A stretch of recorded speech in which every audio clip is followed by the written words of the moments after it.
Hi to anyone listening. Welcome to the first episode of the Royal Brunswick Lodge Masonic podcast. Royal Brunswick is a lodge meeting in Sheffield at Tapton Masonic Hall, and this was an idea that a few of the guys in the lodge had to just put something out on YouTube, maybe have some videos, a regular podcast with content both Masonic and non-Masonic, who we think members and non-members alike might find interesting. For the first episode, we thought, what better question to address than what is Freemasonry? For anybody who isn't a member and who's maybe listened to this podcast because they've come across Freemasonry in a Google search or something, they want to find out a little bit more about it, either through general interest or because it's something that they think they might want to pursue. So the question, what is Freemasonry, isn't a particularly straightforward one. It can be split into two categories, I suppose. The first category is what physically happens in a lodge, at a meeting, at social events, etc. And what is the concept of Freemasonry, what Freemasonry really means. So if we begin with probably the most straightforward one, which is what happens in a lodge. So a lodge meeting is very similar to any other sort of committee meeting that you might have at a rugby or a golf club committee. It's a formal meeting format. There's a chairman, who obviously we call the master of the lodge. There's someone taking the minutes, a secretary. There's a treasurer who collects subscriptions, dues, will pay for anything that the lodge might have bought for itself, and some new furniture, will pay out for charitable donations, anything like that. Lodge ceremonies are basically ways to mark progress. So you may be familiar with the several degrees in Freemasonry, and the ceremonies basically mark our progress through those degrees, and it teaches us the lessons of those particular degrees. And again, they have a formal format, and they follow a very similar structure to things like weddings, christenings, bar mitzvahs, etc., where something is being conferred, something is happening, and there needs to be a set format to go through that and make sure that everybody is getting the same out of it as everybody else. And that's a great thing about Freemasonry, really. You know that when you go through one of your degree ceremonies and somebody stands up and teaches you the lessons of that degree, it's the same lesson that has been learnt by Freemasons for hundreds of years. From the guy sat next to you in lodge, through Winston Churchill, Kings of England, Benjamin Franklin, George Washington, all these great men who were also Masons, they went through the same thing that you did. And that really provides a good sense of community and belonging. We also have lectures and short talks. They can be on both Masonic and non-Masonic subjects. For instance, it could be an investigation into the language of a certain degree and say, what does this really mean? How has it changed over time? It could be a general history of Freemasonry. What were Freemasons up to in Sheffield, for instance, 100 years ago? Let's have a look at that. Or, like I say, it could be non-Masonic. We could have a presentation from a charity that we're supporting, so the members can get to know that a little bit better. Some more general interest, history, things like that. I know I've certainly presented some lectures on local history, which has gone down quite well. Moving on to the second category, what it really means. So the definition of Freemasonry is that it's a peculiar system of morality based on allegory and illustrated by symbols.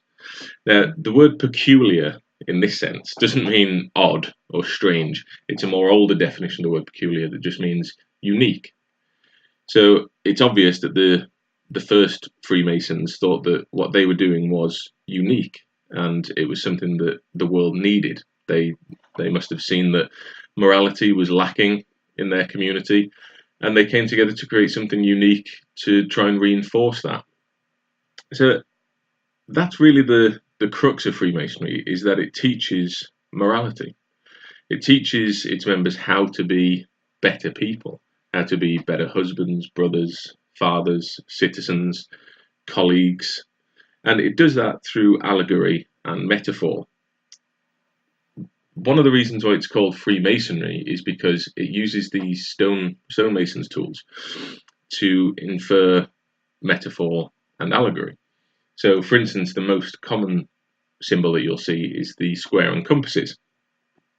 Any stonemason from the year 500 to now working on York Minster, for instance, will use a square, and a set of compasses.